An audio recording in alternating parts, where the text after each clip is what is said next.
कि ना इत्तफाकी कोई छोटी सी चीज़ है। कुरान पाक ने राज बयान किया, फरमाया अल्लाह की रस्सी को मजबूती से पकड़ लो। अल्लाह ने राज बयान किया, फरमाया मेरी रस्सी को मजबूती से पकड़ो, यानी मेरे रास्ते पे मजबूती से चलना। लेकिन आगे फरमाया वला तफर्रकू, आपस में ना इत्तफाकी मत कर रहा, वरना तुम्हारी हवा नहीं टिकने वाली है। अल्लाह करीम ने राज बयान किए, जिनके पास खजाना हो राज का, जो दूसरों को जोड़ सकते हो, जो गैर मुस्लिमों के दिल में मोहब्बत पैदा कर सकते हो, जो यतीमों और मिस्कीनों के जख्मों पर मलहम लगा सकते हो, वो पूछते फिरते हैं। एक साहब मेरे पास रात को तशरीफ लाए, इशा की नमाज के बाद। उन्होंने एक लंबी लिस्ट दी कि इतने मौलवी हैं बड़े बड़े, ये एक स्टेज पे आ जाएं तो हमारा काम बन जाएगा। अरे जिनको हुब्बे जा की पड़ी हो, जो दीन की बात बाद में करते हो, अपनी जमातों की बात पहले करते हो, वो किस तरह एक मनसब पे इकट्ठे हो जाएंगे आके? आप बताएं कि जमीनी सतह पर, मुसलमानों आप बताओ कि जमीनी सतह पर आपने दीन के लिए क्या किया है? क्या आप में बरादरीवाद के मर्ज पाया जाता है? क्या आप एक दूसरे को या गैर मुस्लिमों को जाती मामलात में बर्दाश्त कर रहे हैं? आप तो बताएं, काम तो बुनियाद से शुरू होगा। बुनियाद की ईंट तो कोई बनने के लिए तैयार ही नहीं है। हर एक कहता है कि मैं वो कल जो मीनार के ऊपर लगा दिया जाए, जो दूर से नजर आना चाहिए कि फलां तुर्रम खान नजर आ रहे हैं। बुनियाद की ईंट तो बनने के लिए कोई तैयार ही नहीं है। बुनियाद की ईंटों में आजिज़ी है, इनकसारी है, उनमें लिल्लाहियत है, उनमें नामो नमूद नहीं है। इमाम गजाली रहमतुल्लाह अलैह ने उनको ख्वाब में पूछा ना, एक बुजुर्ग ने, गजाली मगफिरत कैसे हुई? इतनी हदीसें लिखी, इतनी तफसीर लिखी। फरमाया बस वो जो एक कलम उठाया था और उस कलम पर लिखने से पहले मक्खी आके बैठ गई, उसने वो स्याही का पानी पिया गर्मी की वजह से, मैंने वो मक्खी नहीं उड़ाई तो मेरे रब ने पूछा था मरने के बाद, गजाली वो मक्खी तेरी तारीफ नहीं कर सकती थी, वो मक्खी तू तो लोगों को जाके बता नहीं सकती थी कि इस बंदे ने मेरे साथ भला किया है, तूने क्यों उसके साथ भला किया? फरमाया मैंने अपने रब से कहा कि अल्लाह आपकी मखलूक थी, मैंने आपकी ज़ात के लिए किया। तो अल्लाह फरमाते कि अच्छा जो बंदा मेरी ज़ात के लिए कुछ करता हो तो क्यों ना मैं फिर अपने उस बंदे को बख्श दूँ। हर एक को फिक्र है। आप छोटी छोटी मस्जिदों के प्रधानों को, छोटे छोटे कल्फ लगाए हुए कुर्ते पजामे वालों को पूछो, आप गुफ्तगू अगर उनसे शुरू करेंगे, गुफ्तगू अगर आप शुरू करेंगे, सुनो मुसलमानों, सिर्फ बड़ों की बात नहीं, उन्होंने तो जो करना था कर गुजरे। आप सुनो, आपके पास ऐसे लोग हैं जो मुखलिस हैं, आपके पास ऐसे लोग हैं, आपके मोहल्ले के जो इमाम हैं, मोहल्ले में जो नौजवान पढ़े लिखे हैं, मोहल्ले में जो दयानतदार लोग हैं, लेकिन आप उनकी बात नहीं सुनेंगे। आप उनकी बात सुनेंगे जो आपको कुछ करने के लिए तैयार नहीं है। और हर एक ईंट को, मैंने गुज़िश्ता जुमे भी आपसे अर्ज की थी, हमें यही गलत फहमी है कि दीन हमसे चल रहा है।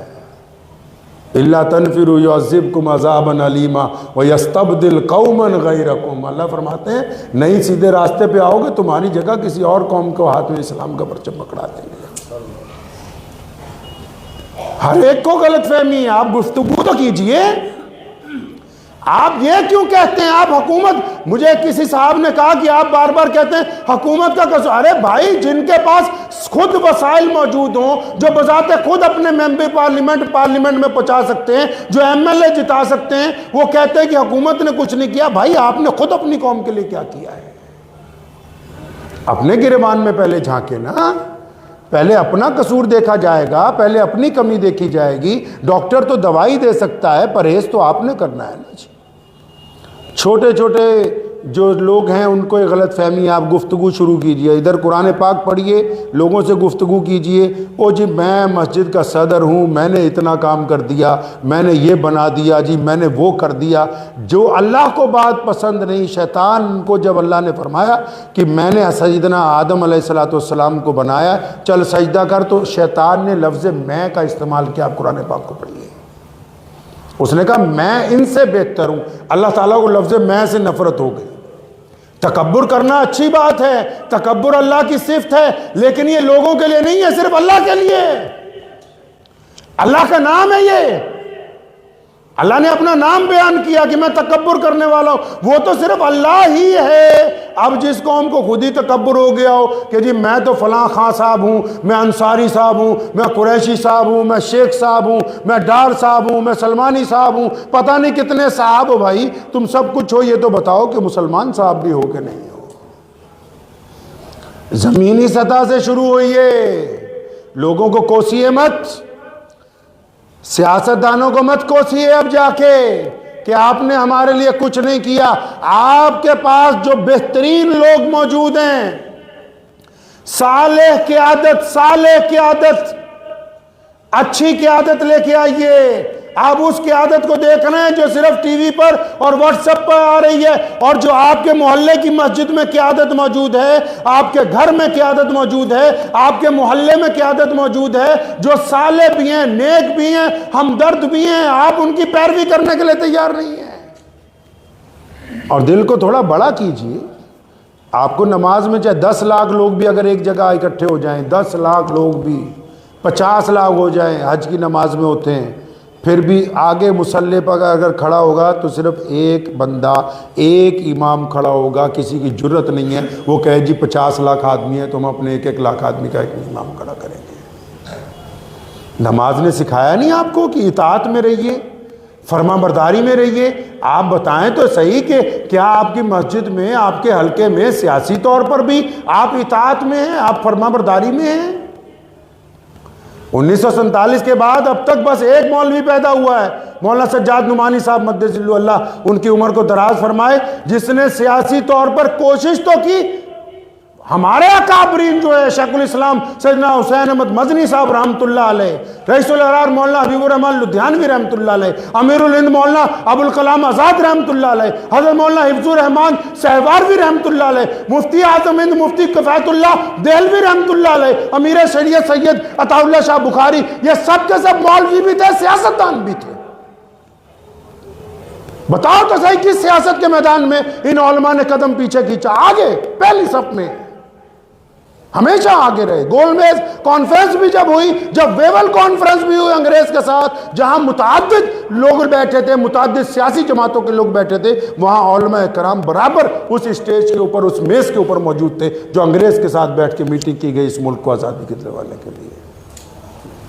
अब हम कहें कि जी हमारा तो कोई ताल्लुक ही नहीं है।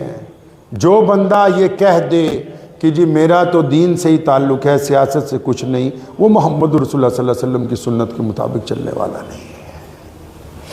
नबी अलैहिस्सलातु वस्सलाम जो रास्ता अता फरमाते हैं वो प्यार और मोहब्बत का, इत्तफाक और सलामती का। इस्लाम नाम ही सलामती का है, और सलामती में तो बस वही बंदा होगा ना जिसका हर एक चीज़ में एक मर्तबा होगा।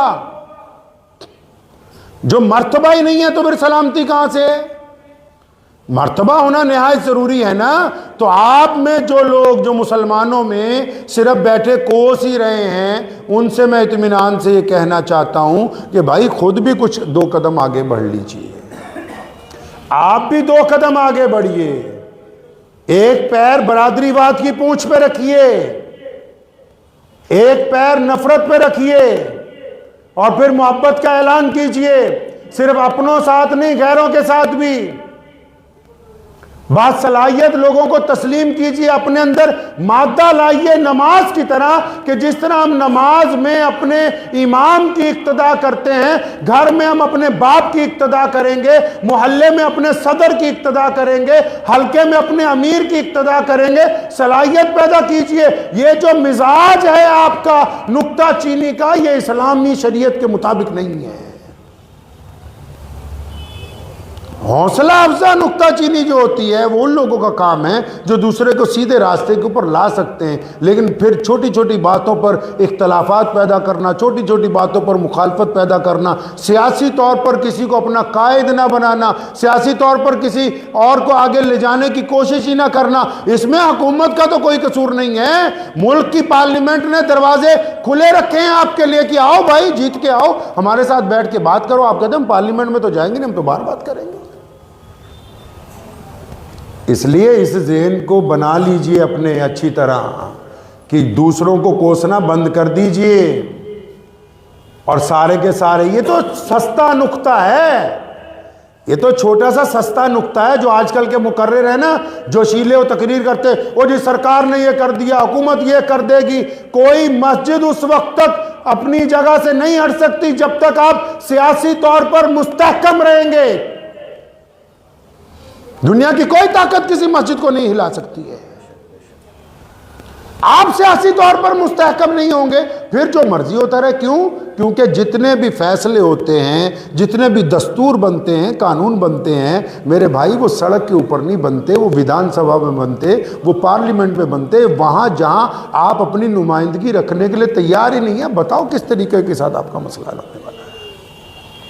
प्यारे पैगंबर नबी अलैहिस्सलाम को पढ़ लो कभी।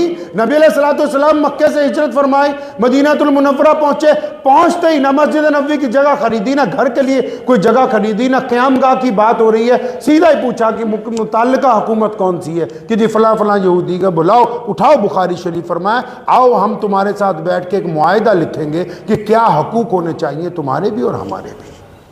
पढ़िए बुखारी शरीफ को आप। जिसके नबी ने, जिन लोगों के नबी अलैहिस्सलाम ने जीने का रंग दिया हो, ढंग अता किया हो कि भाई इस तरह जीना है,